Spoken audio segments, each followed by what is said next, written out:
I've been studying this quite in depth for some time. And when Jeffrey Smith brought his book out and I sat down and read that book, I said, whoa, this is the book we've been waiting for. This is the book that everybody in America needs to read. So I'm so pleased that you're here. I'll let Jeffrey fill you in a little bit his background and how he came into this issue. And so I bring you Jeffrey Smith.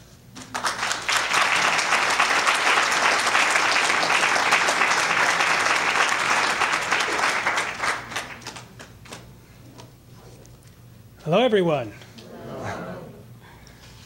This is an amazing crowd. It's fantastic to see you all here. How many people are concerned about eating genetically modified foods? All right, so I'm preaching to the choir tonight.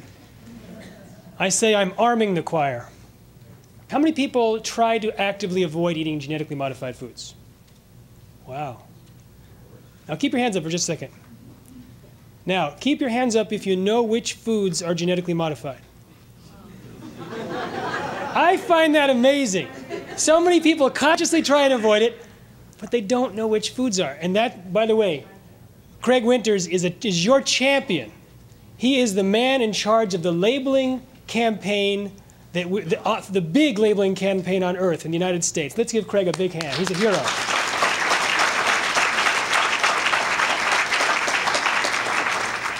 He is definitely a hero.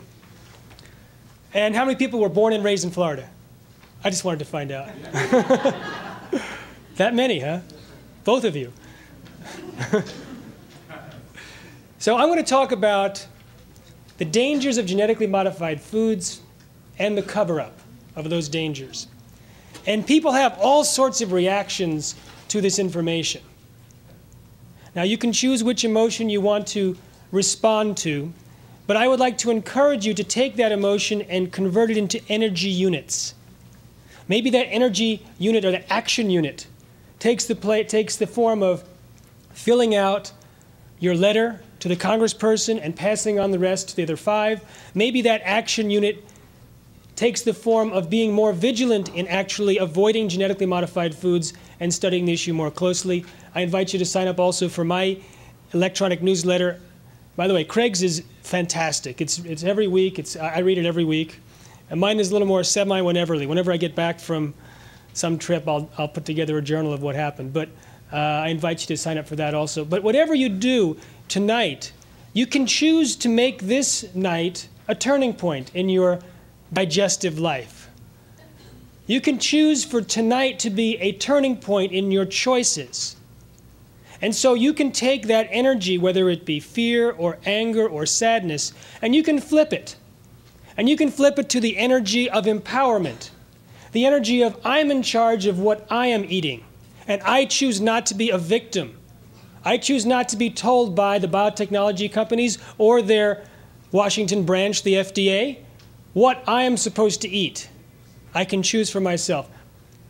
All right, let's begin and talk about a little history of, I'll tell you about a different history than Craig described. And this is the history of the genetically modified food and safety issues. I'll start in 1989. Individuals started going to doctors with all sorts of very severe symptoms. They had incredible pain, greater pain than the doctors had ever seen in their entire careers. Hair was falling out, there was memory loss, there was muscle weakness. Some people had their muscles tighten up and uncontrollably lock. The skin became leathery and painful. And the doctors were baffled. They had never seen this set of symptoms. Or maybe they thought it was something else like fibromyalgia because there was muscle pain involved. But they weren't sure. The doctors that did blood tests noticed an unusual signature of this disease. A white blood cell called the eosinophils, the count was huge. Some doctors had the initiative to look in the literature and said, who knew a lot about eosinophils? And a name kept coming up over and over again, Jerry Gleick. And Jerry Gleick was from the Mayo Clinic, and he was one of the national experts on eosinophils. So this one doctor who I interviewed from New Mexico, he called Phil Gleick, and Phil said, you know, you're not the first doctor that called me about this set of symptoms with elevated white blood cells. Call this other doctor in New Mexico and see if their patients have something that's similar in their histories. And sure enough, they had 3 different patients to deal with, and all 3 were taking the food supplement L-tryptophan. L-tryptophan, it's an essential amino acid. It's in turkey, it's in milk. In its pure form, it's necessary to take for our nutrition. But somehow, this was a common thread in their history. But Jerry Gleick and others were not too convinced yet that L-tryptophan, which had been sold over the counter safely for years, was the culprit. Until within 2 weeks, 3 more patients came to the Mayo Clinic, and Jerry saw for himself. One was rolled in, they had to breathe through with a respirator, and all 3 were taking L-tryptophan. He called the Center for Disease Control and said, "It's out there and it's deadly." What they found, once they put the news in the newspaper, once it was in the New York Times, all of a sudden these doctors started getting calls from all over the country. Hundreds, thousands of people in the United States had these symptoms, were taking L-tryptophan, but were not diagnosed. The doctors and the patients did not know there was a deadly epidemic throughout the United States. 5,000 to 10,000 people ultimately got this sickness. Some were permanently disabled. About 100 died. And it was all from taking this food supplement L-tryptophan. So what was it about the L-tryptophan? Well, some wanted to argue that it was L-tryptophan itself. But consider this. All the people that got sick were only consuming one of the 6 brands in the United States. They were all produced in Japan, but only the Showa brand was causing sickness. And it had some contaminants in it that the others didn't. So this concept that it was tryptophan itself, we'll throw that out. Then they found out that this company was genetically engineering the bacteria to produce the tryptophan more economically. And they had introduced a strain on December 24th, 1988. But 2 weeks later, they changed the filter method on their manufacturing process, reduced the amount of carbon, which could have allowed more contaminants to get through. This was the key for the biotechnology industry to jump on its excuse and say, aha, it wasn't genetic engineering, it was the change in the filter. And that's what got them off the hook. This sleight of hand saying, no, it wasn't. They didn't talk about how those contaminants could be in there. Originally, just said there was a change in the filtration process. In my book, I bring out some research that was compiled from an 8-year investigation from a friend of mine. It couldn't have been, this was actually from the FDA representative to my friend Bill. The FDA representative said, it has to be something other than the genetic engineering of the strain, because we know of at least of a dozen cases that occurred before the epidemic, which surfaced in May of '89. So this raises the question.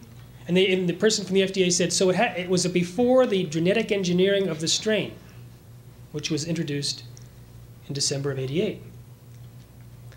My friend found out from a confidential document from lawyers involved with the lawsuit, which was eventually settled for $2 billion, that this bacterial strain that was introduced on December 24th, 1988 was called strain 5. Strain 4, strain 3, and strain 2, since 1984, were genetically engineered. Moreover, it wasn't just a dozen individuals that got the disease before the outburst of the epidemic. It was hundreds. Hundreds got this disease between 1984 and the outbreak of this epidemic. So what does that do to the change in filter story? You can throw that out. Because for 4 years, people were getting sick before the filter was changed.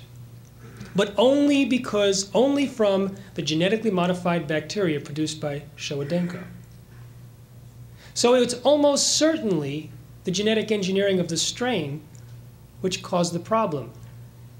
Now, my friend who discovered the fact that earlier strains were genetically modified was shocked that the FDA didn't know this information. They're the ones that told him in 1994 it must be something else besides the genetic engineering, because these incidences occurred before the engineering of the strain. But he was looking at that same document, this confidential document that a lawyer entrusted with him that described all of the stages